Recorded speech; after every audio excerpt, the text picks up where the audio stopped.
So, hello guys! What's up? It's me again, si Mima Alicia nyo at nagbabalik ulit para sa ating panibagong video. So, kaya naman pala mga minamahal, kaya naman pala nung isang araw, nagpakabait itong si former President Duterte at nilunok po ang kanyang pride. Kaya naman pala, kasi alam niya na merong balita na posible na nga pong ilabas ang warrant of arrest.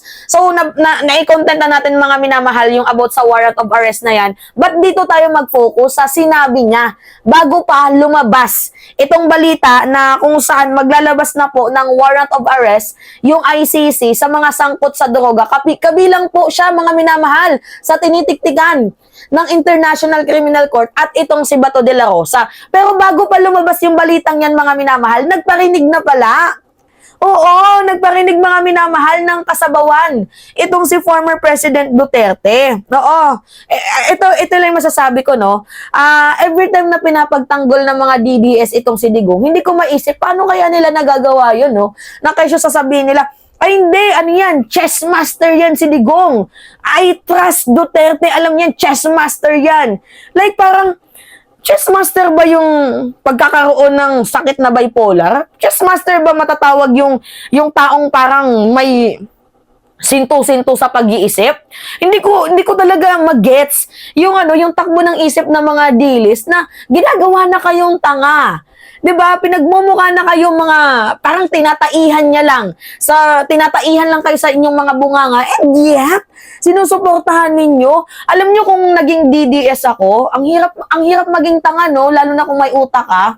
Kaya nga buti na lang hindi ako naging DDS kasi yung mga DDS mga minamahal, ang pinakaunang requirement dyan para maging DDS ka, dapat sinto-sinto ka. Tingnan niyo yung mga DDS ngayon, sinto-sinto. 'Di ba? Oh, kung ano-ano yung pinagsasabi. Parehas din kay Digong, laban bawi. So ngayon mga minamahal, ito yung sinabi ni former President Duterte nung meron pong naganap na National Assembly ng ng PDP laban na kung saan nga 'di ba may inendorso na silang mga senador sa 2025 election. 'Di ba? Yung mga senador nila mga may mga kulang-kulang din, may mga simptomas din. 'Di ba mga minamahal, dapat binibigyan niya ng malaki ang holy homily 'Di ba? Para nang napapagalitan ng simbahan. Gawin mo si Bato, o 'di ba? Pumapatay, di umano. Si Bongo, oy nangungurap, di umano. Si Philip, naku, ala Robin Padilla, artista, walang alam.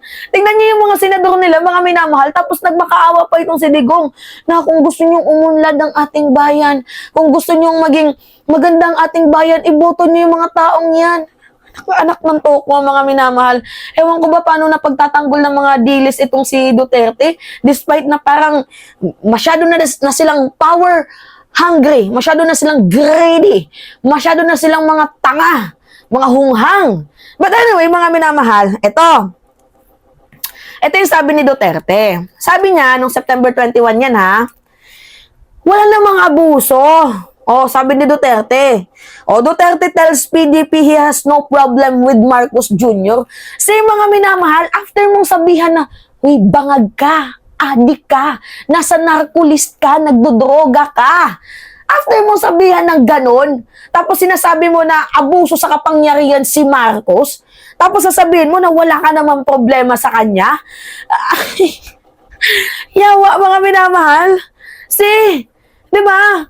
Well, kung sa bagay, nilulunok yung sistema kasi alam na baka mabait si PBBM, 'di ba? Baka mahaplos nila ng wag mo na akong ikanta. Okay na tayo, pinupuri na kita eh. Tingnan mo si Sara Duterte. 'Di ba nagpababa ng kanyang level? 'Di ba kahit kaaway nila sila Leni Robredo, and yet ang ginawa niya pumunta kay Leni para humingi ng tulong. 'Di ba mga minamahal? So, I don't know bakit ganito yung ugali ni Digong. Hindi na to yung normal na pag-uugali. Ugali ito ng mga may bipolar eh. Nire-respeto ko yung may mga sakit na mga bipolar, pero Diyos ko naman. Itong si Digong, never ko talagang marespeto yan kasi hindi naman nagpaparespeto eh. Sabi nga sa kasabihan, respect begets respect. Alam niyo ba yung senyales kapag may bipolar ang isang tao, yung pagiging moody swing, paiba-iba ng sinasabi. Walang isang salita, hindi marunong manindigan. 'Di ba? Sinabi niya noon, Marcos addict, Marcos bangag, nasa narcolist. Sinabi niya yon. Tapos after 1 month, February din, sinabi niya na, wala naman ako sinabing addict, si Marcos. Di ba ganun? Laban bawi. So, paano nasisikmura ng mga dilis itong si Duterte? Yung trabaho ni Digong, puro, lalaban, babawi. Tapos itong mga DDS, ipaglalaban, tapos ipagtatanggol. Hey, hotdog. Anyway, sabi dito, former President Rodrigo Duterte, who was accused Ferdinand Marcos Jr. of doing drugs and his administration of abuse of power, said Friday night that he has nothing to say against the president governance at this point. So, ibig niya sabihin mga minamahal, wala akong masasabi kay Marcos. Oo, wala akong masasabi. Kumbaga, walang problema kay Marcos. Parang ganun. Okay, continue pa natin. Sabi dito, in his speech during the National Assembly of Minority Partido Democratico Filipino or PDP in Davao, na ninakaw niya kay Coco Pimentel, Duterte said that he would be the first to criticize any wrongdoing in the administration. Sabi niya, wala namang abuso si Marcos na puro ka na lang. Ito, nakakainis to si Digong, puro na lang Wala namang abuso si Marcos na as long as he maintain yung ganoong ugali niya. Anong ganoong ugali? Ano yung Puro ka no? Okay lang. I think that I can live with him. Ay, sip-sip. Magaling. Ano yung mga strategy na yan? Kala mo yung mga strategy na yan, ngayon lang namin yan nalaman? Ngayon lang yan nag-sink in sa utak namin? Matagal na yung nakasink in sa utak namin na ganun ka kumilos, ganun ka maglaro sa politika. Pinaglalaruan mo pa yung taong magaling din maglaro. Tingnan nyo. Diba? Sino yung presidente?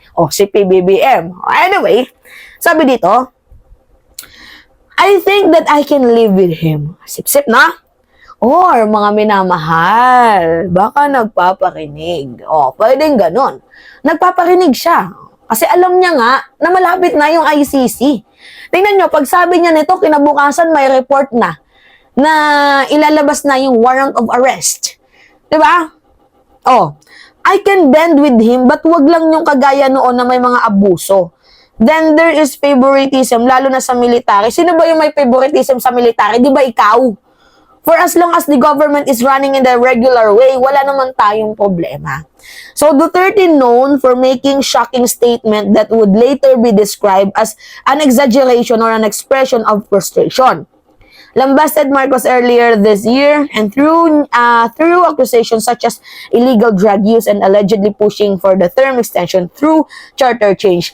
Yun na nga mga minamahal. Sinabi na yan noon ni Digong na abuso sa kapangyarihan si Marcos dahil pinupurso niya yung term extension, which is yung, alam nyo 'di ba, yung may pinipirmahan people initiative. So layunin daw noon charter change tapos term extension.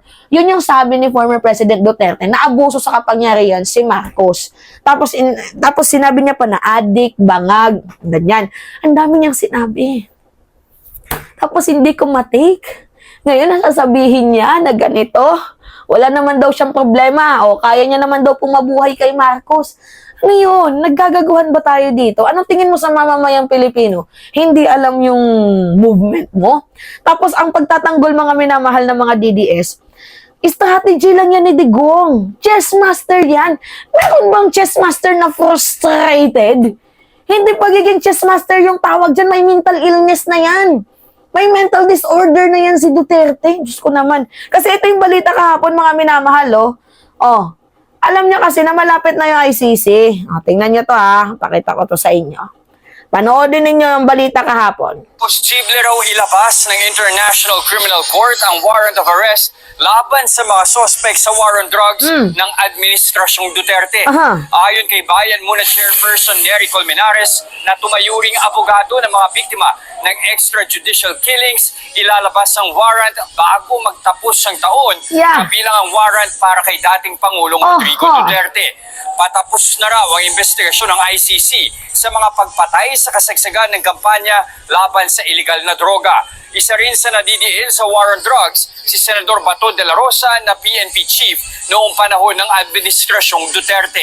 Ilang mambabatas ang nanawagan sa senador na humarap sa ICC kaugnay sa mga EJK. Mga kapatid? So yan yung balita mga minamahal kahapon na yung warrant of arrest is maybe out na. Kasi yung sabi nga niyan sino ba yun? Si Carpio ba yun? Diba? Na by the end of this September, baka posible na lumabas yung warrant of arrest. And alam ko na amoy na nila yun kasi ang dami nilang effort. Ano yung effort nila? Destabilization effort, destabilization plot, nakikipag-reconcile sila sa mga former PMA, tapos sa mga PNP active official, diba? Ang dami na nilang tinry na way para mapatalsik si Marcos. Hakbang ng maisog, January, February, March, April, May, June, July, hanggang ngayon, diba? Ang dami na nilang tinry na way para ma-destabilize, ma-character assassinate, mapatalsik, or mapa-impeach itong si PBBM, and yet, they are not successful. So ngayon, kung ano-ano yung tinatry nilang way, to the point na ito na yung way nila. Yung sumipsep, magpakabait, maki-friends ulit sa mga Marcoses. Alam nyo, yung trust mga minamahal, para yung baso. Once na nasira mo, mahirap na yang ibalik or mabuo ulit. Mahirap na yan, mga minamahal. Kaya sa tingin nyo, pagkakatiwalaan pa kayo ng Marcos administration, kung naglalaro kayo, nakikipaglaro din sila. Kung bumabato kayo ng apoy, bumabato din sila ng apoy. Ganon yun kasimple. Alangan naman, hindi na uso sa panahon ngayon mga minamahal, yung mabait ka, tapos kahit ginagago ka, okay lang sa'yo. Hindi na yan uso. Yung ating administrasyon, patas na nakikipaglaban. Patas. Kung bumabato kayo ng apoy, dinadaan kayo sa rule of law. Dinadaan kayo sa due process. Patas ang laban kahit madumi kayo gumante. 'Di ba? Pero yung punto natin dito mga minamahal is, ano na naman kaya ang napasok sa utak ni Digong? Ano na naman kaya ang masamang or panis na pagkain na nakain ni Duterte? Nasa harap pa mismo ng PDP sa National Assembly nila, sasabihin niya ganun. Tapos sabi ng anak niya, hindi, lalaban ako kahit mamatay ako. Di ba sinasabi niya noon, hindi. Sa nangyaring General Assembly, sinabi ni Baste, na kahit ano mangyari, kahit konti lang tayo makikipagpatayan ako. Yan yung sinabi ni Baste, mga minamahal. Oo, totoo yan. Yan yung sinabi ni Baste Duterte. Pero tingnan nyo, yung kanyang ama, nagsalita, may tone down, may medyo nakikita akong unusual na sinabi, kasi bago to Diba? After throwing a shit, tapos ngayon sasabihin mo, hindi, wala kaming problema, okay kami. Sa tingin mo, ganun-ganun lang yun kadali? Sa tingin mo, hindi big deal yun, yung sasabihin mo, bangag, adik, si Lisa Marcos nagpapatakbo ng Pilipinas? Sa tingin mo, ganun lang ba yun kadali? Na tanggapin yung mga pinagsasabi mo, okay kayo ulit? Hindi. Hindi. Wag ganun. Wag PBBM, wag kang magpapaniwala dyan. Ano yan? Nang good time lang yan. Wag kayong magpapaniwala dyan. Nang good time lang yan. Nang babalahura lang yan. Nang tatarantado na naman yan. Kung ako sa inyo, wag na lang natin pansinin to. Tingnan nyo sabi nila, wala namang problema sa Marcos. Pero nagkaroon sila ng ng rally na naman. Yung, di ba, may martial law nga, celebration ng martial law. Nag-rally sila. Never again daw. Ano yun? Contrast. Yung sinabi mo, papuri, yung ginagawa naman ng kulto mo, contrast sa sinabi mo. How do we trust you? Di ba? Huwag tayong maglukuhan dito. Hindi. Huwag tayong magaguhan dito. Basta ang akin mga minamahal, makinig lang sa mga sinasabi pero huwag magpapaniwala. Ganun lang kasimple. Kasi kung nanlalaro sila, dapat matuto din tayong maglaro. Play the player. Diba? So anyway, yun po mga minamahal. It's me again, si Mima Alicia nyo. At nagbabalik ulit para sa ating panibagong video. Maraming salamat mga minamahal.